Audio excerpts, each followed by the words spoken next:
Welcome to this course on deploying Spring Boot applications to the cloud with AWS Elastic Beanstalk. I am Rangarao Karanam. I have more than 20 years of application development experience with a variety of languages like Java, Python, and JavaScript, and a variety of frameworks, REST API frameworks like Spring Boot, and front-end frameworks like Angular, React, and Vue.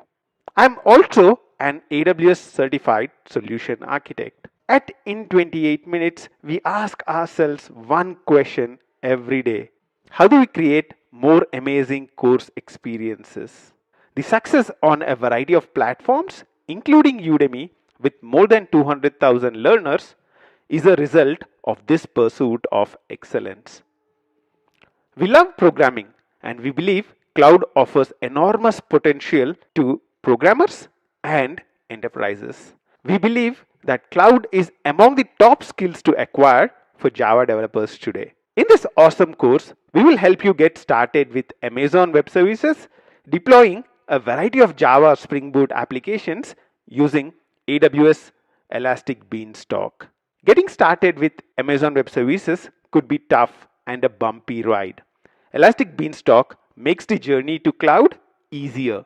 In this course, we'll deploy a variety of Spring Boot applications to AWS. We'll deploy a REST API, we'll deploy a web application, a full stack application using Spring Boot in the backend and React in the front end. We'll also deploy containers created using Docker. By deploying a variety of Spring Boot applications, you'll learn the basics of Amazon Web Services. You'll also learn how to deploy applications from the command line using Elastic Beanstalk command line interface. We'll create complex environments, including a load balancer and the auto scaling features. We will set up a continuous delivery pipeline with AWS Code Pipeline. We expect you to know the basics of Java programming and JavaScript programming.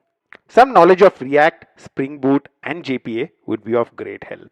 To do this course, you need a AWS account, to create which you need a valid debit or credit card. We'll help you install all the tools that you would need for the course. The complete source code, including the step-by-step details of the course, are available on the GitHub repository of the course. What are you waiting for? Let's have some fun deploying Spring Boot applications to the cloud with Elastic Beanstalk. We had a lot of fun creating this course and we are sure you will have a lot of fun too. If you want to learn more, go ahead and click the enroll button, or you can take a test drive using the free preview feature. Good luck and I'll see you in the course. Welcome back.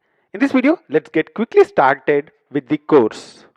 First of all, let me congratulate you on making a great choice. Now, let's get started. One of the first things that you need to do is to make sure that you bookmark the GitHub repository of this course. The GitHub repository of this course is github.com in 28 minutes deploy Spring Boot AWS EB. You can also find the link to the GitHub repository in the resources of this specific video. This GitHub repository contains the source code for all the different projects that we will be using during this course. We will start with a Hello World REST API. We will then move on to a To-Do REST API, which is talking to H2 in-memory database. After that, we will deploy a web application, a To-Do web application, which is talking to in-memory database H2. After that, we will be deploying this web application, talking to a real database, MySQL. 05 is a full stack application, front-end React, and Spring Boot APIs in the backend. And following that are the containerized application. Basically, we would use Docker to build an image for the To-Do REST API and deploy the Docker image. 07 is an example for multiple Docker containers deployed as a single application. We will have a REST API, we'll have a MySQL database deployed in separate containers, and we'll deploy them together to Elastic Beanstalk. 08 is an example for using the EBCLI, which stands for Elastic Beanstalk command line interface. Elastic Beanstalk also supports something called worker applications. 09 is an example of a worker application. If you do not understand some of the terminology, that's cool. We will look at all that stuff when we get to those specific applications. The GitHub repository also has a section called Getting Started. In this course, we assume that you have good idea about Docker, Spring, Spring Boot, JPA, Hibernate, React, and JWT Spring Security.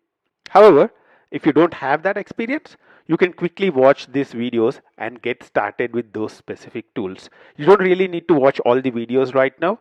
What we'll do is when we get to a specific section, we will highlight the videos which might be important for you. And at that point, you might refer to some of these videos or articles. The installation guide contained installation instructions for different tools that we use during this specific course. In the first sections of the course, we will use Java, Eclipse, and Embedded Maven. So if you don't have Java installed or Eclipse installed, I would recommend you to actually follow these guides and install the right version of Java and Eclipse. Anything greater than Java 8 should be fine, and any of the latest versions of Eclipse should be cool. When we get to the full stack application, you can install NPM and Visual Studio Code. For now, you can skip that part. There are also instructions to help you to troubleshoot down here. Each of the project folders contain details about the project, what are the URLs exposed, and also what is the response you might expect. The other thing which would also be present is the build artifacts backup. So what we'll do in each of these sections is build the jar up and use it to deploy to AWS. If you are lazy like me, then instead of building this jar, you can actually directly make use of the jar directly from the build artifacts backup. Okay, I guess I have bored you enough with all these details. Make sure that you have Java 8 Plus and a latest version of Eclipse installed, and I'll see you in the next step. Until then, bye-bye. Welcome back. Are you excited to get onto the cloud? I am very excited to get you on your journey towards cloud. And the first step is to create an AWS account. You need to go to your website aws.amazon.com. To be able to create an AWS account, you'd need two things. One is your personal details, including your address. The second one is a valid debit or a credit card. Even though we are going to use free account for most part of these courses, Amazon needs your credit card or debit card details. So go ahead, have them handy, and click the create an AWS account link. You can also click the create a free account, or if you don't see those buttons, you can click something on the my account as well. And you'd land up on a screen like this. Over here, you need to enter the email address that you'd want to use with your AWS account, and you'd want to give a password for your AWS account and confirm the password as well. You can also give a account name for your AWS account. So I've entered the email address, passwords, and also the account name we would want to use. Once you are done, you can go ahead and click the continue button. Once you click the continue button, you should see a contact information page. You can either create a professional account which is associated with an organization, a company, or a personal account which is associated with a person. I would choose a personal account and enter my personal details in here. You need to enter your name, your phone number, choose your country, and enter your address as well as your city, state, and your postal code. Make sure that you are giving your real details and also give a valid mobile number because Amazon would use that to verify. Once you have entered all the details, you can check this button to ensure that you are agreeing to all AWS policies. You can click that and read through and make sure that you are fine with it. You can now go ahead and click create account and continue. The next screen you would see is a payment information screen where Amazon asks you for your credit debit card details. One of the important things to understand is also the fact that Amazon will not charge you unless you exceed the free tier limits. You can get more information about what is in the free tier by clicking this link. You can also read the frequently asked questions. So go ahead, understand what you are getting into, and once you are comfortable, go ahead and enter your details in here. You'll also need to enter your billing address. Once you have entered all the details, go ahead and click the secure submit button. There might be additional screens you would see to make sure that your bank transaction goes perfectly and Amazon is able to do a transaction with your account. Once your bank transaction goes through successfully, Amazon would ask you to confirm your identity. It is done by verifying your phone number. So enter your details and click contact me. Once I click contact me, a screen with a pin would be shown to you. Amazon would call you and you need to enter whatever you see on the screen. on your phone. A few times, AWS might send you a verification code and ask you to enter it on the screen. I know it's kind of boring process. The initial sign up to get onto the cloud is little boring. Amazon is giving you access to very powerful servers and they want to be really sure who you are and they have a way to reach you in case there's a problem. That's the reason why the sign up process is a little tricky. Once you're verified, you can go ahead and click the continue. We will go with a free tier plan. That's the one which we'll choose on the next screen. On the next screen, you can personalize your experience by selecting a role and also selecting an area you are interested in. I would actually close this out and click complete sign up. Now I can actually sign into the console by clicking the sign into the console in here or clicking my account and going to AWS management console. So I'll say sign into the console. You would be taken to a screen where you can enter your email address and enter your password and click sign in. Once you do that, you're logged into AWS. That's cool, that's great. You now have an AWS account and let's play with it a lot more in the next step. In this step, we created our AWS account. I know it was a kind of a boring process, but this is just a one-time activity that we do and it should not be a problem for us going forward. I'll see you in the next step. Until then, bye-bye. Welcome back. In the previous step, we created our AWS account. In this step, let's make our AWS account more secure. Let's learn about something called IAM and let's learn how to create a IAM user and how to use an IAM user for all our AWS activities. When we first created our AWS account, the email ID and the password we used to create is what is called the root user. The root user can be used both for the console access as well as programmatic access to the application. The root user has complete access to everything within your AWS account. He can even close your AWS account. So it is strongly recommended not to use the root user for your day-to-day activities.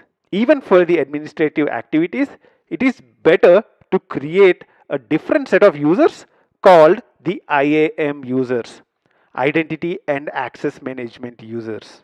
So the only thing you should be doing with your root user is to first create an IAM user and log down the credentials somewhere secure. Let's learn how to create a IAM user next. Let's get started now. I'm already logged in into the AWS console. How do we get into the AWS console? You can go to aws.amazon.com and sign into console. Since I am already logged in, it directly takes me into the account. Let's go to services and type in IAM. When I type in IAM, you would see that it says IAM and manage user access and encryption keys. I'll click this. Let's go to IAM. IAM is used to create AWS users, assign them to groups, and also assign what permissions they have. In AWS, if I want to assign a permission to a specific user, there are two ways I can do that. One is directly assign a policy to him, directly assign a permission to him. The other way is to create a group, assign the permissions to a group, assign the policy to a group, and make the user a part of that group. What we'll do now is take the second approach. We'll create a group and we'll assign a user to that specific group. So let's get started. Let's start with creating a new group. I'll call this developers. So I'll create a group called developers. Next step, I'll now need to give these developers access. So what can these developers do? How can I do that? In AWS, we have to attach policies. There are a number of predefined policies which are present in here. These are called managed policies and these are managed by AWS. For now, I'll give all developers administrator access. You can also give them access to billing. You can, for example, AWS Lambda is one of the services, so you can give full access to AWS Lambda. What I'll do is I'll take a shortcut for now and I'll just give administrator access so they get access to everything. Now I'll say next step and now I can create the group. Now we have a group. Now I would want to actually go back. So dashboard, we have a group. What do we need to do now? We need to create a user. How do we create a user? What we are doing in here is creating a user for our AWS account. I'll say add user. On this screen, you can enter the ID you would want for that specific user. I'll say in 28 minutes underscore dev. As you can see here, you can create multiple users at the same time with similar kind of accesses. But let's stick with one user for now. Next thing you can select is the AWS access type. Now, what is access type? Typically, whenever we talk about performing actions, there are two types of users. One is people who would want to actually log in, use the UI, and perform actions. The other kind of users might be programs. So you want to write a program to create some resource in AWS. So that's why there are two kinds of accesses which are present: programmatic access and AWS Management Console access. What we are doing now is using the AWS Management Console access. We use the AWS root account, logged in, and we are manually going through the screens and doing all the action. So what I'm doing is I'm giving AWS Management Console access to this user. So this user would be able to log in with his user ID and password and do exactly what we are doing in here. So he'll be able to log into console and perform all the actions. I'll also provide programmatic access to this user. What does programmatic access allow? For example, if you have a command line tool, AWS CLI is a command line tool where you can run commands and do things with AWS. And when you want to use AWS CLI, you would want to use programmatic access. And there, this kind of access type will be really useful. We'll talk about programmatic access a little later. For now, the important thing is the fact that we are giving this user both types of access. So you can use this user credentials for logging into AWS Management Console as well as through a programmatic means. And let's use custom password. So I would want to assign a specific password. You can also use auto-generated password, but let's go with custom. And what we can also do is to have the user create a new password when he tries to sign in. For me, that's not important, so I'll uncheck that and let's click next. The next thing is to assign a group. So I'll assign a group of developers for this specific user. You can assign multiple groups. Here we have only one group, so let's assign just that. Let's not worry about tags for now. Let's go to the review screen where we can see the fact that we are creating a user called in 28 minutes underscore dev. We are providing him programmatic and AWS Management Console access, and we are assigning him to a group of developers. And let's go ahead and create user. So what you would see now is a success screen. So you'd see that we have created a user successfully. Now I would want to log in with this specific user credentials. Can I go to aws.amazon.com and use that URL to sign in with IAM user credentials which we created just now? The answer is no. The important thing you need to remember is from now on, to log in into your account, into your AWS account as an IAM user, you need to use this URL. So I've taken this URL, copied it, I'll log out. So I'm signing out of my account and I'm pasting the URL which we have copied. So let's paste that in. I would go ahead and enter my user ID and password and sign in. And now you would see that we are again logged in to our AWS Management Console. In this step, we created a IAM user and we logged in with the IAM user credentials. And from now on, we'll be using IAM user for performing all our activities with our AWS account.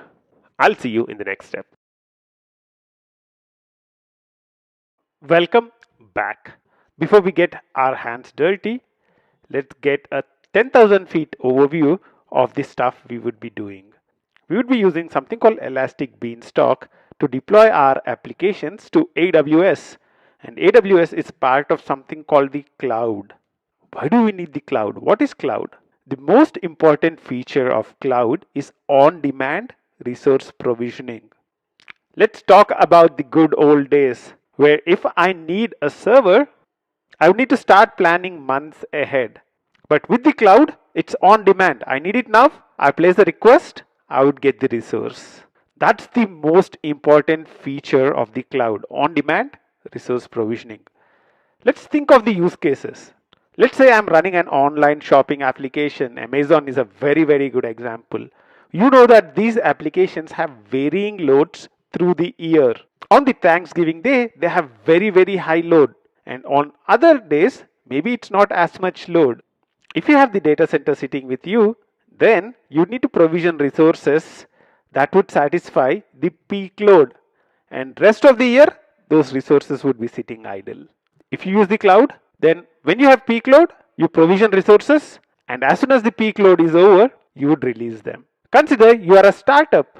You hope it would be successful, but you don't know how successful it would be. So should you procure all the resources, have them in a data center, or should you make use of the cloud and provision resources as and when they are needed, as and when you are successful? Cloud is really helpful in a variety of use cases, and that takes us to AWS, Amazon Web Services. AWS is the leading cloud service provider. The other two competitors are Azure, Microsoft Azure, and Google Cloud Provider, or the GCP. AWS is not just the first among them, but continues to be the leader in terms of the variety of services provided.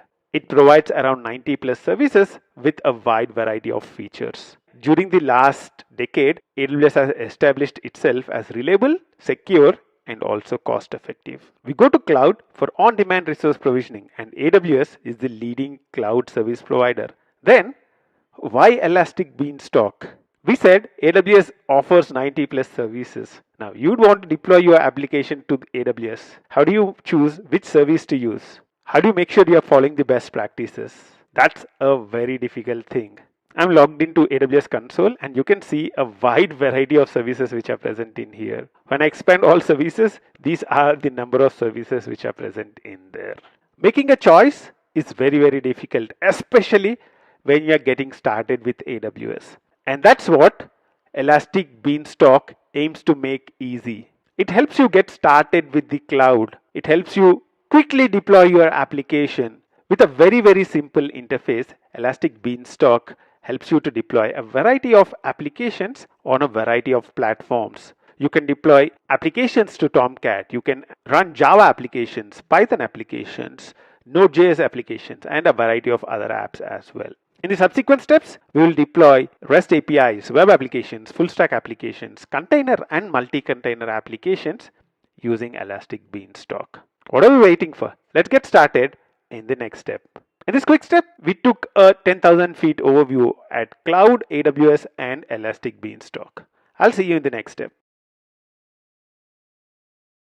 Welcome back. Are you excited to deploy your first application in the cloud? Let's get started with that in this specific step. And we have Elastic Beanstalk to help us do that. One of the first things I've done is I've logged into the AWS console. I've logged in with an IAM user in 28 minutes underscore dev.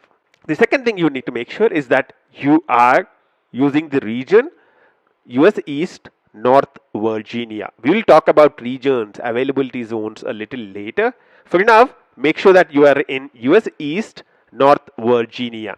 Now, once we have that out of the way, let's get started with Elastic Beanstalk. You need to go to services and type in Elastic Beanstalk. So this is the Elastic Beanstalk service that we are looking for. You can go ahead and click it. Once you click it, you'd see that a getting started screen would come up. On this getting started screen, there's a little bit of information about what AWS Elastic Beanstalk is all about. Elastic Beanstalk helps us to deploy, monitor, and scale an application quickly. We would look at all those features in depth a little later. For now, what we want to do is we want to create an application. How do we create an application? You already see a button in here. So let's start with creating a new application. I'll do create new application, and I'll give the name of the application as REST API in 28 minutes. You can enter a description and tag. I'll skip them and just say create. So this would actually create a simple application. There is nothing deployed yet. To create a deployment, we would need to create something called an environment. So the concept is very simple. You have an application and you have multiple environments for that specific application. So you can have a dev environment, a QA environment, a stage environment, or a production environment. When we create an environment right now, by clicking the create one now, we would start actually customizing all the things that are related to a environment. Now I'm choosing what kind of an application environment I would want. Do you want to deploy a web application, or do you want to deploy a batch application? If you want to deploy a web application, the best option to choose is web server environment. If you want to create a batch environment, you choose a worker environment. For now, let's focus on a web application. So let's choose web server environment and click select.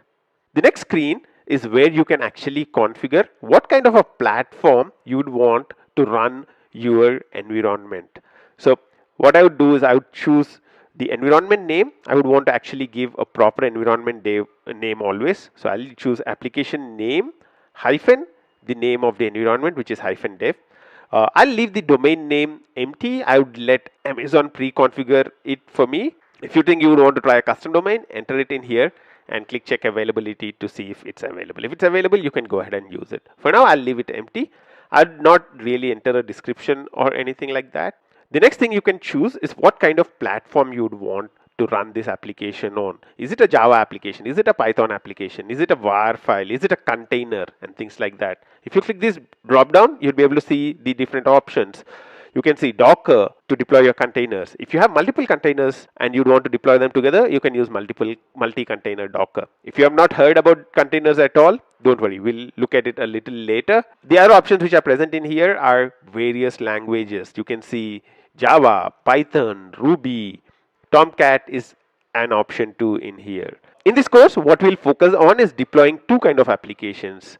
One is web applications using jar files, and the other one is web applications using traditional var files. If you want to deploy a web application using jar file, the option you need to choose is Java. If you want to deploy a web application using var file, the option you need to choose is Tomcat. We will choose Java for now. So this would be Java version 8 as of today, as of now when we are recording this video. I would choose a sample application for now. For now, the focus is on Elastic Beanstalk. So let's use a sample application and click configure more options. The configure more options allows us to configure different things about the environment. So you can configure environment variables. You can configure configuration you'd want with the instances you are running your applications on. You can also configure whether you'd want one instance or 10 instances and all that stuff in capacity, and load balancers come into picture when you have multiple instances. You can also configure how you want to do the updates when you deploy a new version. How should it be deployed? All that stuff can be configured in rolling updates and deployments. You can configure security. You can configure how you'd want to monitor your application, and also if you'd want to actually create a database for this specific application. For now, let's not worry about all this. I'll click previous to go back to the previous screen, and I'll say create environment. We'll discuss about all the other options when we get into them a little later. For now, we are creating an environment, and this would actually take a little while. So what I would recommend you to do is to take a break, get a coffee, wait for 5 minutes, and I'll see you in the next step. In this step, what we did is we started the process of setting up our first environment or deploying our first application in Elastic Beanstalk. I'll see you in the next step. Welcome back. I hope you had a nice coffee and you're back with all your energy, and I hope you were able to successfully create your first environment. If everything worked out fine, this is the screen you should see. You should see a screen showing health is okay and a lot of stuff around. We'll talk about this screen a little later. For now, if you have a problem, if you still see the status screen where it's showing the steps which are being executed, then you need to wait until you see a message which is similar to this. Environment health has transitioned from pending to okay. If you really want to make sure that the screen is getting refreshed, one of the things you can do is actually go back. So choose the application name, REST API in 28 minutes, and you can actually check the status in here. So if it's not yet created, you would see a health status of pending. So wait until it's completed. If you see a health status of okay, that's cool. Just click it, and this is the screen we were on earlier. That's cool. We have an environment created, and you can see that there were a lot of steps which were done to create this environment. Over here, you'd see the ID for that specific environment, and also you would see a URL. So I'll open this link in a new tab, and you can see that this is the application that we have deployed. So our sample application is deployed, and we are able to successfully access it right now. Congratulations on having your first AWS Elastic Beanstalk Java application running. Now I'll close this. I'll get back to the screen where we are, and in this step let's focus on exploring what are the different things that you can see as part of your Elastic Beanstalk environment console. So we are inside a specific environment. What are the different things that you can do in here? If you go to the actions tab in here, the important actions that you can actually do is restart the application server. You can actually rebuild the environment completely. So if you do rebuild environment, the entire environment would get rebuilt from zero. The other option is terminate environment. One of the important things that you need to remember is you will be charged when your usage exceeds the free tier usage. So the best thing that you can do is whenever your AWS session ends, so when you are doing this course and you decide to stop the course, the first thing that you need to do is terminate all the environments which you have created. If you don't terminate the environments and the usage exceeds the free tier usage, you would get charged for it. Have a note attached somewhere saying terminate the environments when you stop using the environment. For now, I'll leave the application running, so let's not worry about it. The other thing you can do in here, as you can see, is upload and deploy. So you can actually upload a custom application. So you can actually choose a jar file and deploy it. We'll get to that a little later. You can change the configuration of the environment, and over here you can see all the recent events. If you go to the configuration tab, you would see all the configuration options available for configuring the environment. So you can actually create environment variables in here. You can modify the type of instances which are used to run our application. So if I click modify, I'll be able to choose the different instance types. So make sure that you are sticking to the T2 micro, which is kind of the instance which is available on the free tier. Do not change to any of the other instances. Each of these instance types comes along with a specific configuration. If you want to find the configuration of each of these instances, all that you need to do is do a Google for T2.micro configuration, and you'd get the configuration for each of these T2 instances. So you can see that T2.micro comes with one virtual CPU, 1 GB of RAM, about 6 CPU credits per hour, and you can see the pricing for it. Similar to that, you see the other instances as well. So you can see that there are a wide variety of instances based on whether they are CPU optimized, they are memory optimized, or they are optimized in accessing the hard disk. So different types of instances are made available for you. You can also configure the monitoring interval. So basically, how often should CloudWatch is a monitoring tool. So how often should CloudWatch monitor your application? You can leave it at 5 minutes. Do not reduce the monitoring interval because that might result in you going out of the free tier. You can also configure the hard disk which is associated with it, and you can also configure the different security groups. We'll talk about security groups a little later. The next thing you can also see in here is the logs. So if you want to get logs from the application, you can actually say request logs last 100 lines, and you can see the last 100 lines of log from the application. For example, this is the log which is present right now. You can also get the full logs. So this full logs would download all the logs, and it would create a zip and it would make it available for you. For now, let's not worry about it. Now the health tab helps you to monitor the health of the application. You can see different information about the requests which are coming to the application, whether the server is running fine, how long it is taking to satisfy the requests, and all that fun stuff. The monitoring tab can be used to check the performance of the environment. You can see CPU utilization, what are the number of bytes which are coming in, what are the number of bytes which are going out, and you can see a graph of everything as well. Alarms help you to configure if something goes wrong with your application. Let's not worry about it. Managed updates will help you to configure how you'd want to update the application when there is a new version of the application. So I have a current instance of an application running and there are users using that application. When I want to deploy a new jar or a var, I don't want the existing users of the application to get affected. So I would want to do something where the existing application is active and I would create a new instance of the application. And once I'm sure that the new instance of the application is working, I would want to switch to the new version of the application. Managed updates allows us to do that. We'll configure managed updates a little later and we will see how it works.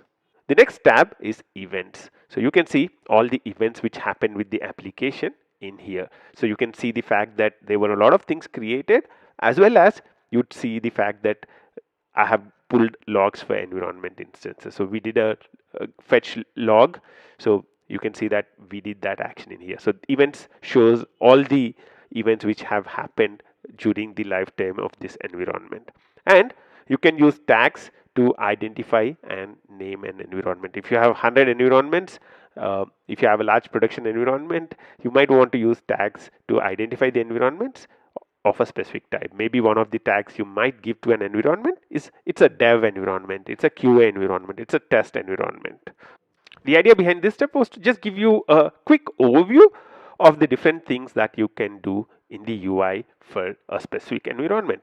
I'll see you in the next step. Until then, bye-bye. Welcome back. In the previous step, we created an elastic Beanstalk application and we created it in a specific region. We created it in something called US East, North Virginia. Now, what are regions? Why do we need them?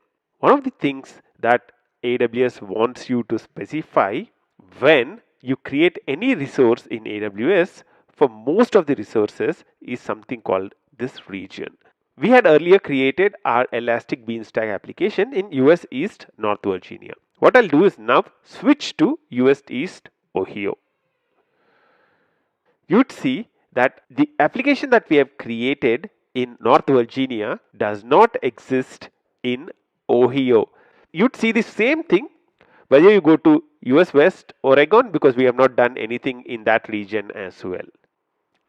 Now, I come back to US East North Virginia because that's the region where we created the Elastic Beanstalk instances. And you can see the fact that there is an instance in here. We have an Elastic Beanstalk instance running. Now, what are these regions? Why do you have these kind of regions? Now, if you do a Google for global infrastructure Amazon, you'd land up on this page where you can see all the details of the infrastructure that has been set up as part of AWS. This is a picture which you would see in here where all the different regions are shown. You can see that there are regions in most of the continents and there are some regions which are coming soon as well. The reason why we have regions across the world are two main reasons. One is performance, right? So if you have a user in India trying to access your application, you'd rather have your servers hosted in Mumbai. If you're trying to serve the request from Canada Central, or if you are serving the request from, let's say, somewhere on the US West, what would happen? The request would be slow. So that's one reason why you have regions. The second reason why you have so many regions is availability. If you have your application only in Mumbai, and let's say some natural calamity happened there, then your application will not be available. One of the options you have is to deploy your application across multiple regions, and then your application will be much more available. At the time of recording this video, Amazon has around 21 regions and there are 4 planning to come soon. If you want to get the latest, you can go to this URL and you should be able to find more information. So the important things for you to remember as far as regions are concerned is when you create most of the Amazon resources, you would need to choose a region. And sometimes I would get complaints from students saying, I'm not able to find my resource. The first thing you need to make sure is to go to the region where you created the resource. So if you created a resource in US East North Virginia and you are searching for it in US West Oregon, you will not find it. So make sure that you are using this specific region called North Virginia, US East. This is also called US East 1. Let's make sure that we use this only for all this stuff in this specific course. In this video, we learned what is a region, how many regions does AWS has across the world, and why regions are important. Regions are important because of two important reasons: A, performance, and B, availability. I'll see you in the next step. Until then, bye-bye. Welcome back. In the previous steps, we created environments with Elastic Beanstalk, and we saw that it was very easy. In this step, let's look at some of the things Elastic Beanstalk does in the background to get the environment up and running. The first service we will start with is EC2. EC2 stands for Elastic Compute Cloud. These are the virtual servers on which our application is deployed. Once you click it, you can see that there is one running instance, and that's this specific instance. EC2 is basically a web service to obtain virtual resources, virtual servers in the cloud. EC2 supports a variety of resource configurations. You can configure memory, CPU, storage, network capacity, and a variety of other things for your virtual servers. And EC2 instances are charged by the amount of time they are running. So if you keep your EC2 instance running for a long time and you exceed the free tier limits, you will be charged. You can perform a variety of actions with the EC2 instance. For example, you can stop, reboot, terminate the EC2 instance directly from here. If you go to instance settings, the interesting thing is that you can get the system log and also get a screenshot of the instance. You can also add monitoring on top of your EC2 instance. The most interesting thing in here is the instance type. It says T2.micro. If I do a Google for T2.micro configuration, you'd launch up on this page where if you scroll down, you can see the details about the T2 in here. You can see that it has one virtual CPUs, 1 GB of RAM, and how much it costs per hour. The interesting thing is T2.micro is currently part of the free tier. So for the first 12 months from the time you created your AWS account, you get about 750 hours of T2 micro per month for free. For the current status, I would really recommend you to check the free tier. So just do a Google search for free tier and you should be able to get the current details of T2 micro free tier. But the important thing is these instant types dictates how much CPU, how much RAM is available for your EC2 instance. If you go to status checks, you can see a variety of status checks that are done on this specific instance.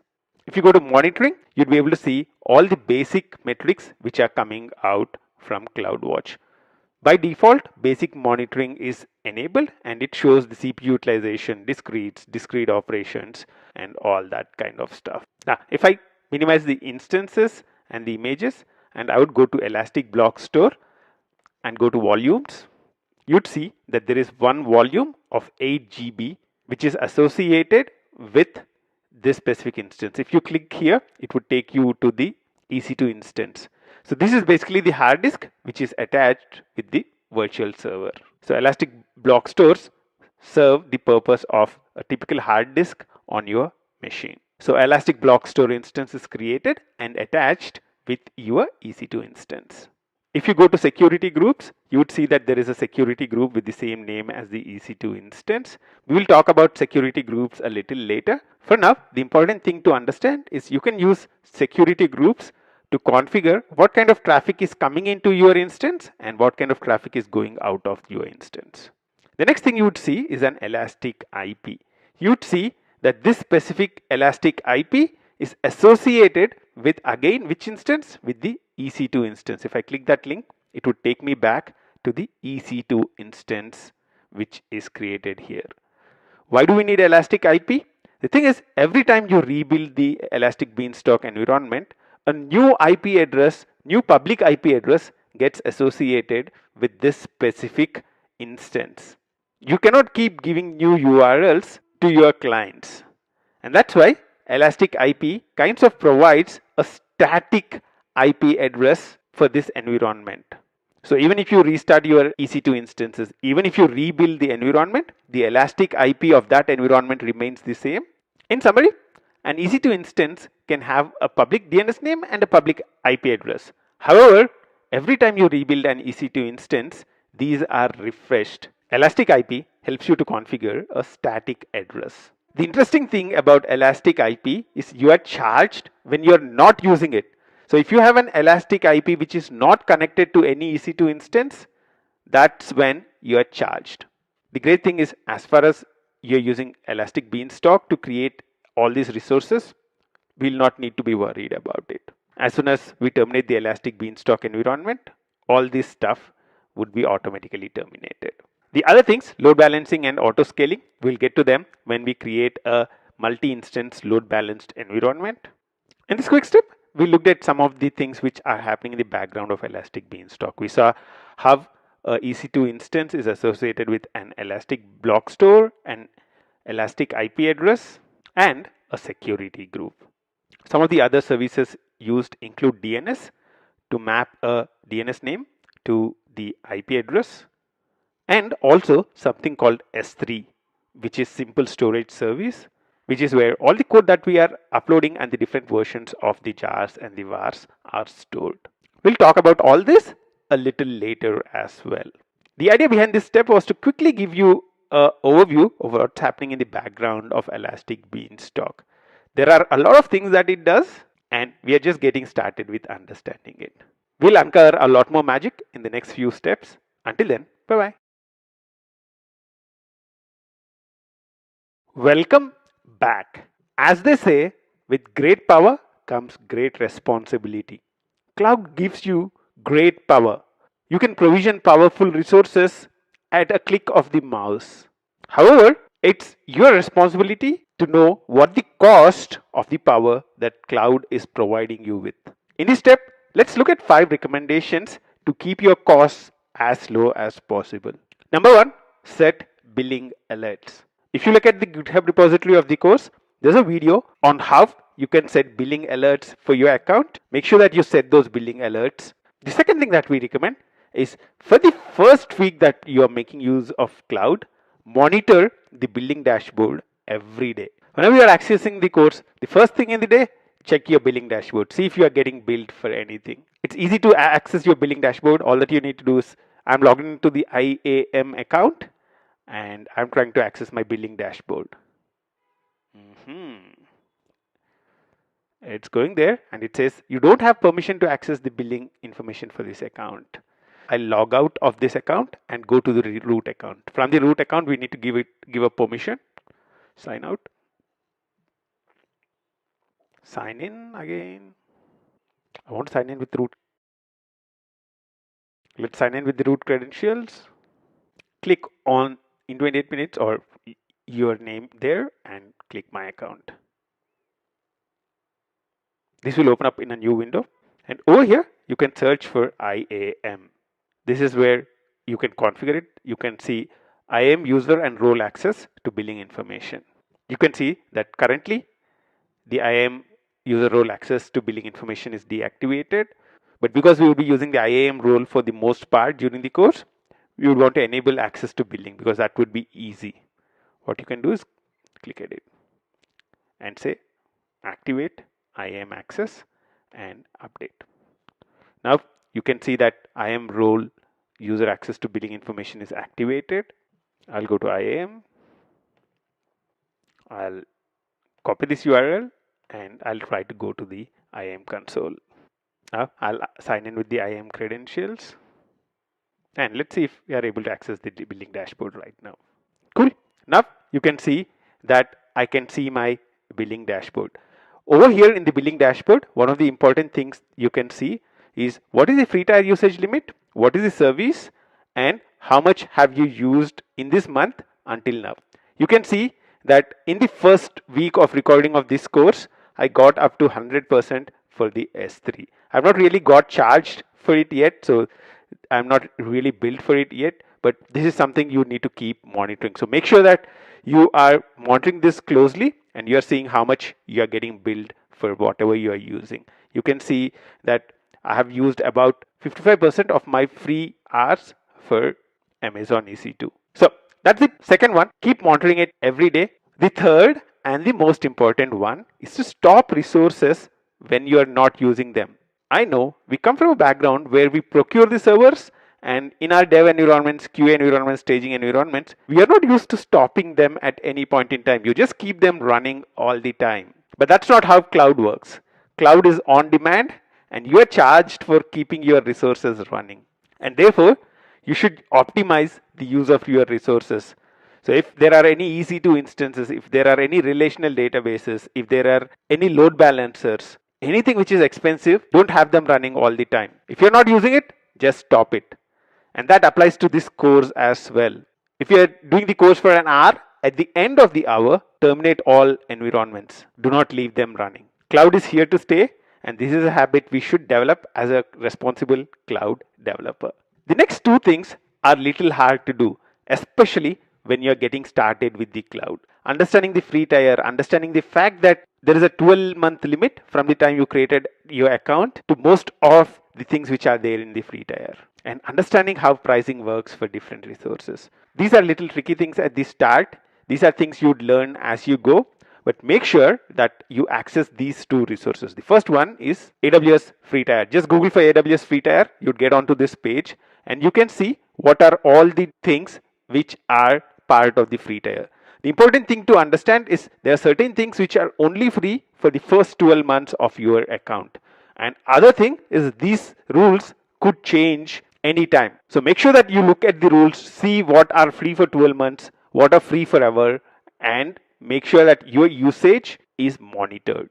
Understanding how pricing works for different resources is even more complicated, especially when you're getting started. You can do a Google for AWS pricing and you'd land up on this page, AWS pricing. It's not easy to understand all the pricing because there's a lot of fine print to most of it, but just try to get a high level overview of how pricing works. For example, EC2 instances are built when you keep them running. So the longer you run them, the more they would cost you. Storage might work a little differently. For example, if you take S3, you'd be billed based on how much amount of storage you are making use of, how many gets you are doing, how many puts you are doing, and all that stuff.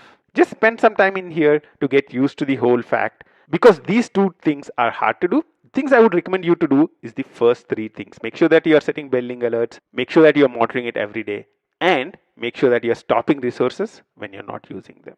Billing is one of the most difficult topics for somebody who's getting started with the cloud. It's something you'd get used to over a period of time. Make sure that you adhere to the first three rules and you'd see that you do well over a period of time. I'll see you in the next step. Welcome back. In the previous step, we were talking about how you can reduce billing. And one of the important things we said was set billing alerts.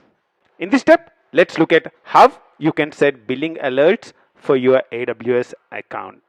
I'm logged in with my IAM account in 28minutes_dev. You can actually do these changes with either the root account or the IAM account, but as always, it's recommended to do these kind of stuff with your IAM account. I'll click the link in here and I'll go to my billing dashboard. And over here inside the billing, we can set billing preferences. So what we want to do is we would want to receive a PDF invoice by email. We would want to receive free tier usage alerts, and we would also want to receive billing alerts. So I'll do this and say save preferences. Once you click save preferences, the billing alerts feature is enabled.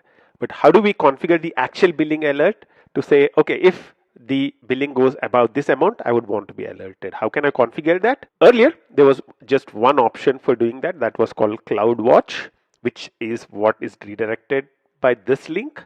Now, there is a new feature called budgets as well.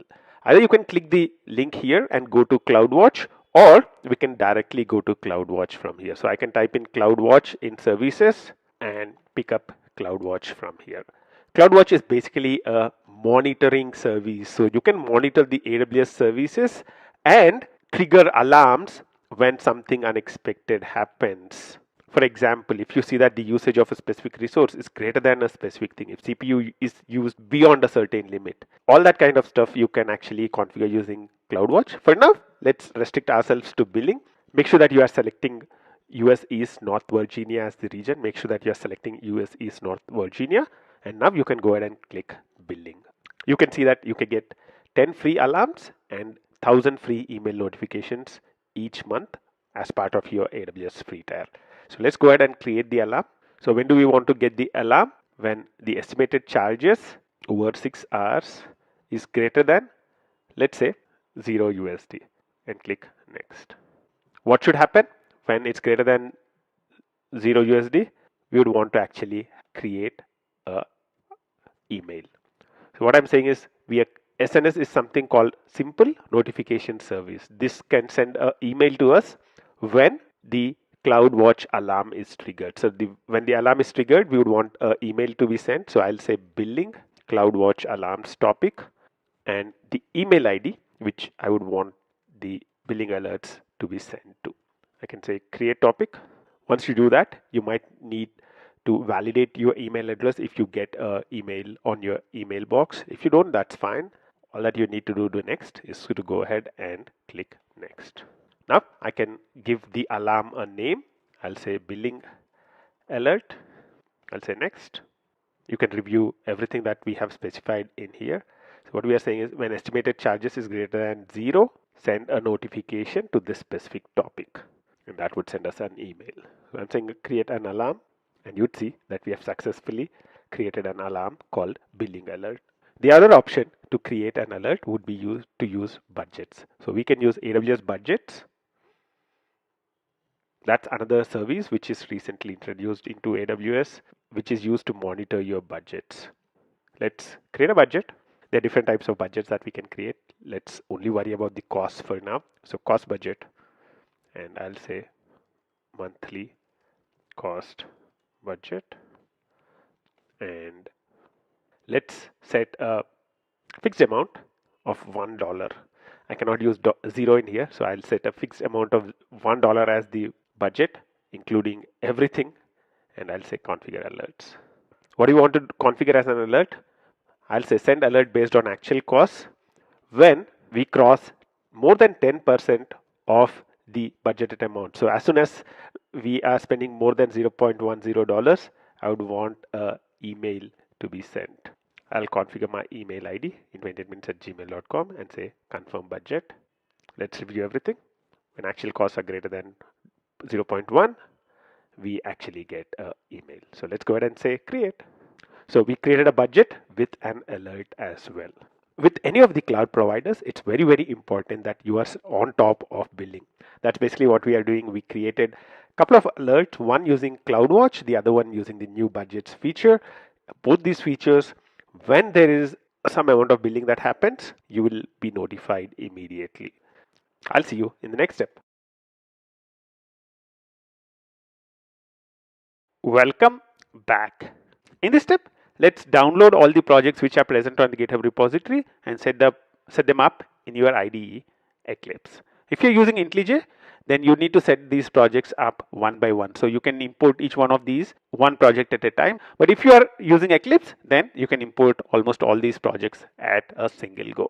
Now, how do you start downloading the projects? All that you need to do is on the GitHub repository, go here and say clone or download and say download zip. Once you click download zip, the download of a zip file would start. The zip file is about 160 MB, so it will take a little while to download. So start kicking it off and wait for the download to complete. Make sure that you unzip it to the root. So directly unzip it on the C colon or the D colon and not to a subfolder inside. I'll launch up Eclipse and choose any workspace on your local machine and say launch. I'll close the Eclipse welcome page and I will start with saying file, import, and now you can navigate to import Maven. Most important, import Maven. So we are going to choose existing Maven projects. All the projects which we have created are Maven projects and we will import them as Maven projects. So this is something you need to be extremely careful about and click next. Once you click next, you can choose the directory, the root directory containing all the Maven projects. The great thing about Eclipse is that it allows us to import multiple projects at a go. If you're using IntelliJ, then you can actually choose one project at a time. I would go to browse and browse to the folder where you downloaded your GitHub repository to. So this is where I've downloaded my GitHub repository to.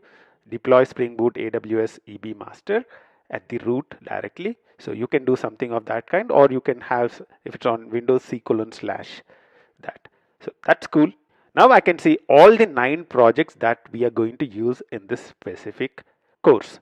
I have unchecked 8 and 9 because let's import 1 to 7 first, and after that, at a later point in time, we will create them as needed, 8 and 9. So now we are going to import 7 different Maven projects into our workspace repository. I'll say finish. This import will take a while if this is the first time you are doing this specific version of Spring Boot in your local machine. It's importing all the dependencies related to 7 different projects. You can wait until all the projects complete importing and you should see something of this kind. You might also see 06 and 07 for this. If you don't really see 06 and 07 for the To-Do REST API H2 and the To-Do REST API MySQL projects, what you can do is manually rename them. Right click, refactor, rename, and give it a name. So this would be 06 H2. So this will be the container project, and the next one will be refactor, rename 07 To-Do REST API MySQL. That's cool. So we have all the 7 projects set up and ready. If you have problems importing any of these projects up, you can go to the GitHub repository of our course, and over here inside the installing playlist,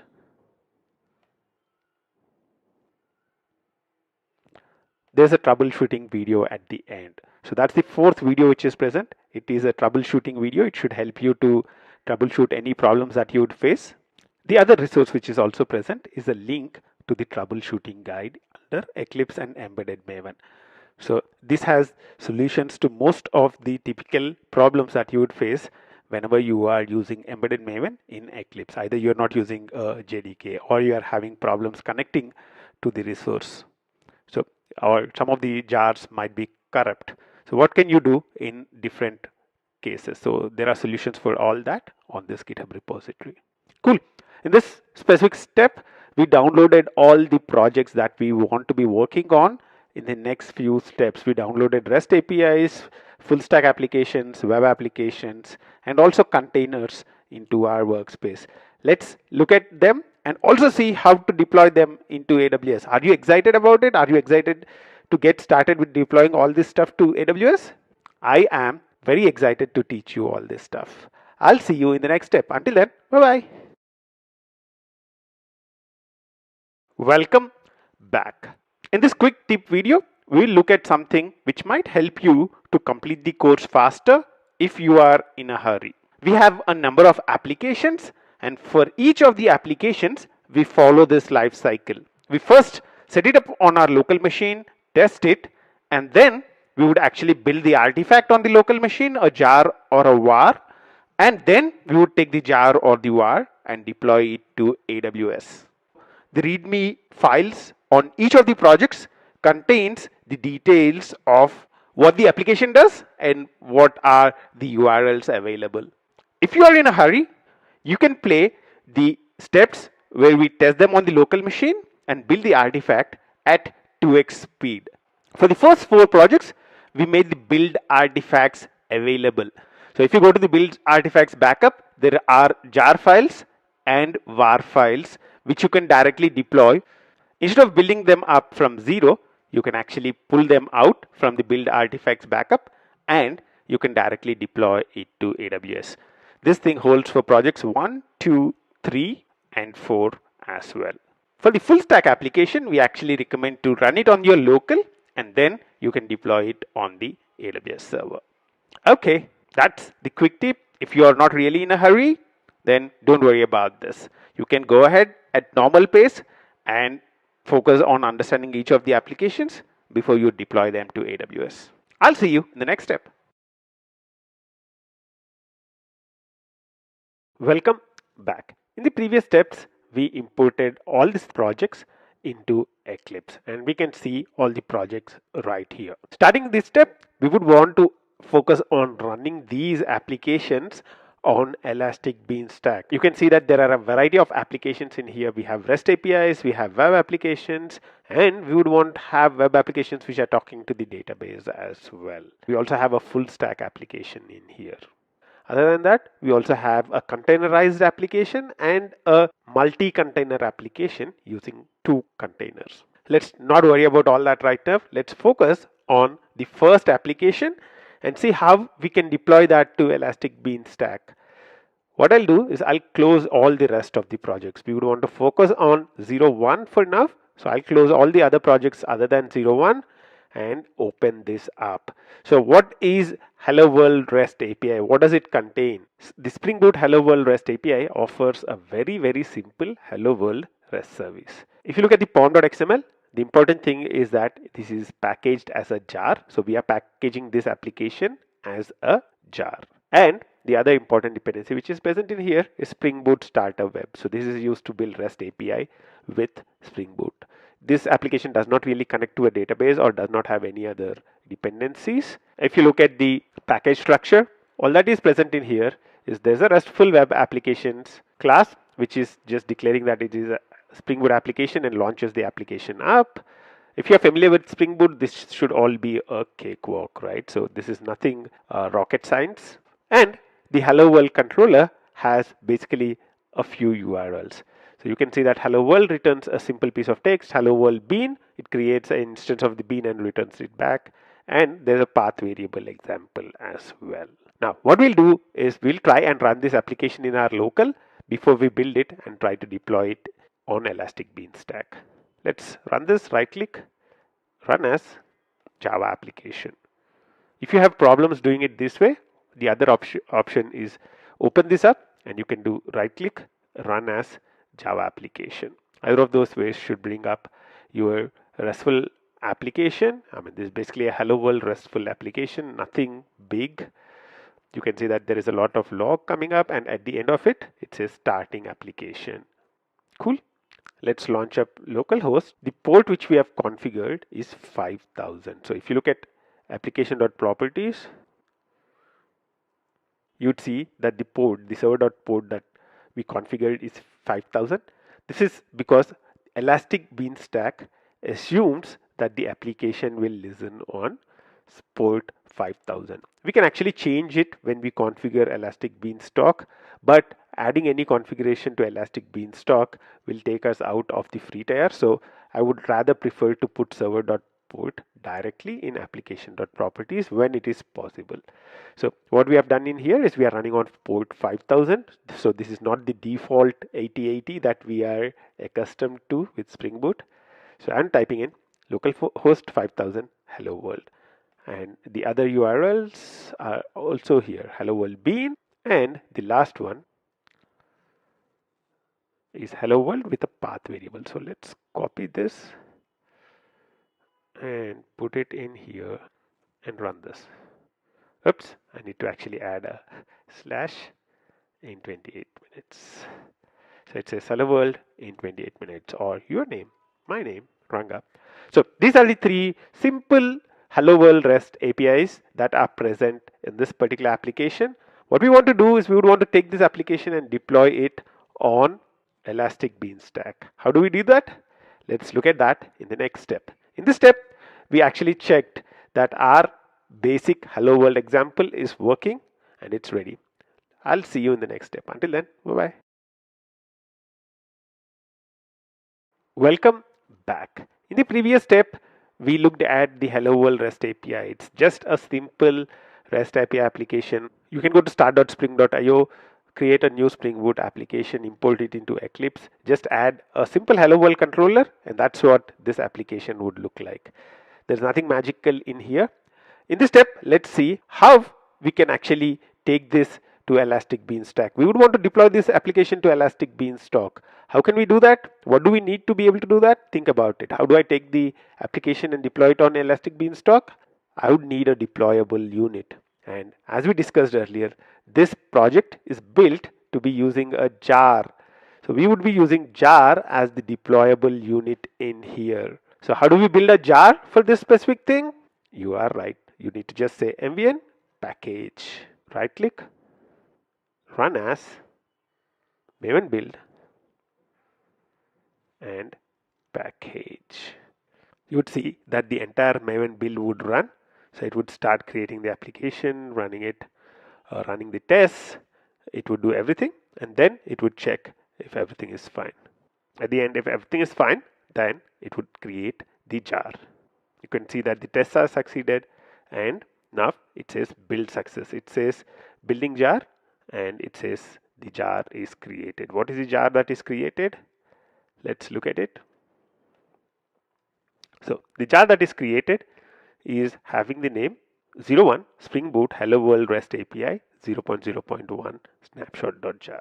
You can see that the jar is created in the target folder of the project, and this is the jar that we would need to pick up and deploy to Elastic Beanstalk. Let's look at how to do that in the next step. Until then, bye-bye.